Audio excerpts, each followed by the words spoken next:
Sure, here's the exact text rewritten without any changes or additions. Number 10. The blackout barrier. You probably think you can't remember being born because you were a tiny, unthinking little blob. Like, what's there to remember? 9 months of floating around in a warm, dark room and then suddenly getting evicted. But the real reason is far more complex and a little bit creepy. Your brain, for all its infinite power, basically deletes your earliest years.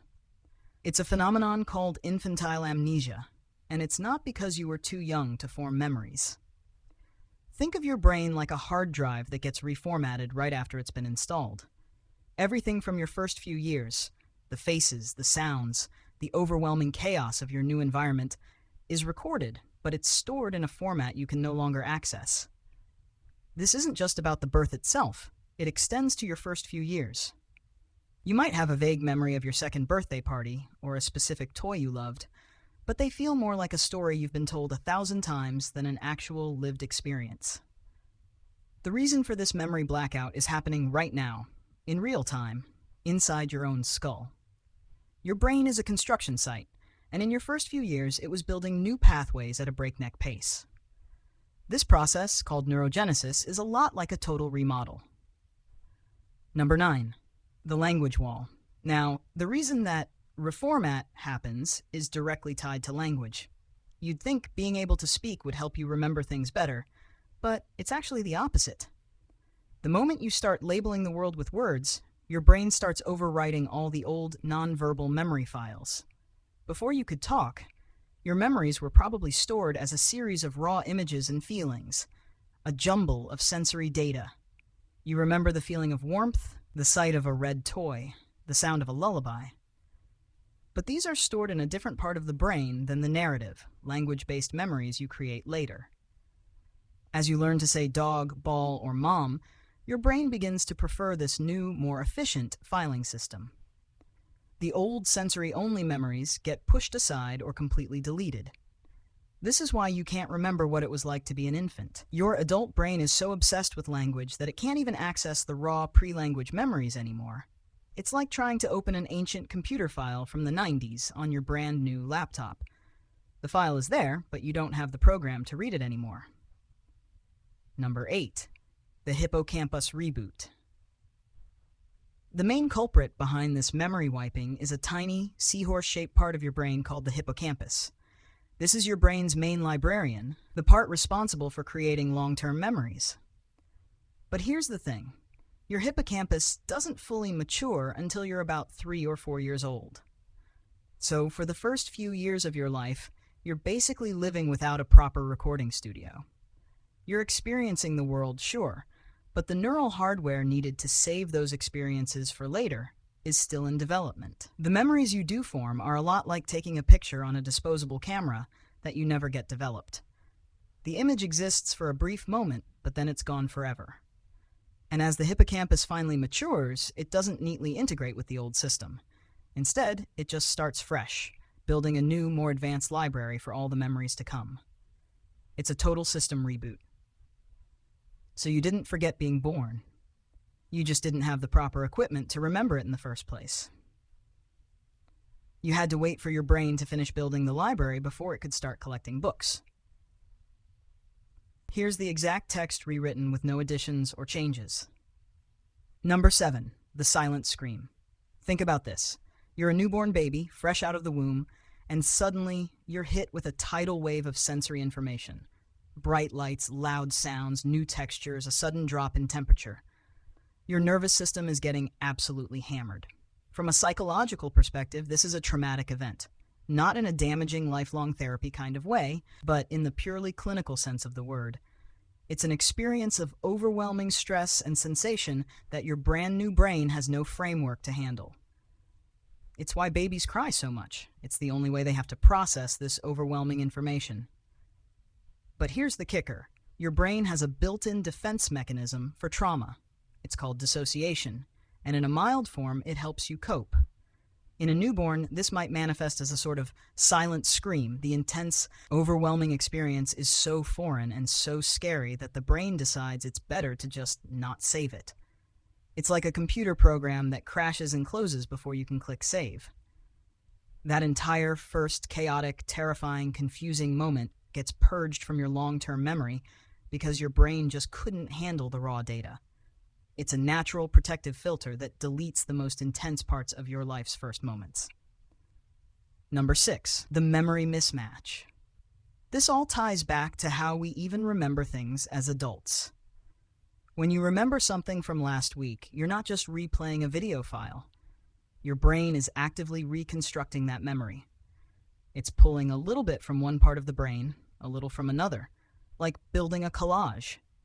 You remember the sound of your friend's voice, the image of their face, the feeling of the chair you were sitting on. All these pieces are stored in different places.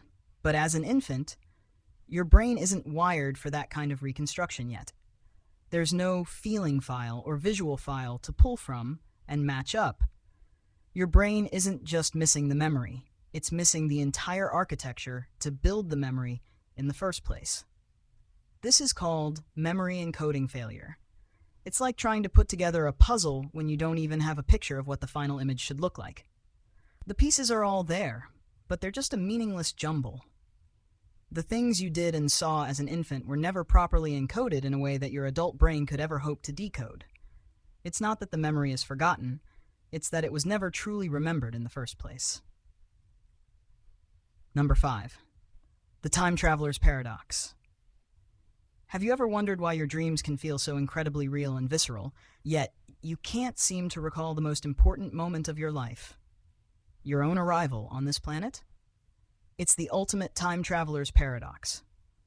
You traveled through 9 months of development to get here, but your journey is a complete blank. The reason is a fundamental mismatch between the way we perceive time and the way our brain records it. As an adult, we live in a linear narrative. We understand cause and effect. We can tell a story about our day from morning to night. But a baby has no sense of time. To them, every moment is just a moment. There's no past, present, and future. They can't connect one event to the next to build a coherent story. And without a story, there's no memory. You can't remember your birth because to your brain at the time, there was no before and there was no after. There was only an overwhelming, timeless now. It's like trying to remember a movie when you were only allowed to watch one random, isolated frame. The data is useless without the rest of the film to give it context. Number 4, the primal amnesia. For all the complex neuroscientific reasons, the truth is that a part of this is just pure, unadulterated primal defense. Your body, your brain, all of you, is an expert at surviving. And the process of being born, while a miracle, is also an incredibly dangerous and stressful event. For a baby, it's a battle to get out of one world and into another. A new system has to kick in. You have to start breathing on your own, your heart has to change how it pumps blood, and you have to scream until someone feeds you. Your brain seems to have a built-in function that says, okay, this is too much, I'm hitting the reset button. The trauma is so significant that it's buried under a neurological defense mechanism we don't have a name for, but we see the effect of it every day. It's a form of primal amnesia, a defense against the shock of existence itself. We all have it, and it's the reason we can't remember the first fight we ever won, the fight for our own life. Here's the exact text rewritten with no additions or changes. Number 3, the DNA memory hole. This gets even weirder when you consider the possibility that we might not just be forgetting our birth, but that this amnesia is actually part of our DNA. While there's no direct evidence for this, some scientists theorize that the blank slate of infantile amnesia is an evolutionary advantage. Think about it. If every human remembered the pain, terror, and chaos of their birth, would they be as willing to go through the process again? Maybe not. So our brains have evolved to scrub these earliest, most intense memories clean. It's a form of cosmic forgetfulness, passed down from generation to generation. Your brain is essentially a tiny, squishy version of the movie Men in Black, where the little neuralizers flash and erase the memories you shouldn't have. But in this case, it's not for aliens, it's for a baby's brain. The birth is so important to survival that the details of it are intentionally forgotten, so we can focus on the future and not be haunted by the past. It's the ultimate out with the old, in with the new mentality. Number 2, the unreliable narrator. So what about the few people who claim to remember being born? This is where it gets into a truly creepy corner of psychology. What they are actually remembering is something called a false memory. It's a memory of an event that didn't happen, but feels just as real as if it did. We are constantly exposed to stories and images of birth in movies, on TV, from our parents. Over time, our brains, desperate to fill in the blank slate of our earliest years, can stitch these fragments together to create a cohesive story. This false memory becomes so convincing that we swear it's true. The mind, being the master storyteller that it is, will create a narrative that makes sense. It's not a conscious lie, it's the brain doing what it does best, connecting the dots, even when there are no dots to connect. It's the ultimate case of the unreliable narrator, a story where you are the protagonist, but your brain is making up the earliest parts of the plot. Number 1. The ghost in the machine. The final and perhaps most disturbing reason you can't remember your own birth is that the you who was born isn't the same you who is reading this right now. Your brain, your body, your consciousness, it's all a constantly changing entity. Every single cell in your body is replaced over the course of your life. The memories you have are all being stored in a completely different set of cells than the ones that first recorded them. The self you think of as you is an illusion, a ghost in the machine. And the amnesia of birth is just a grim reminder of that fact. The person who was born is gone.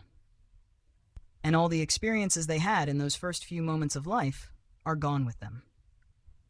It's not just a memory that's been lost, it's the very person who lived it. It's the ultimate paradox. You can't remember being born because the person who was born no longer exists. All that's left is the echo of a memory that was never truly recorded in the first place.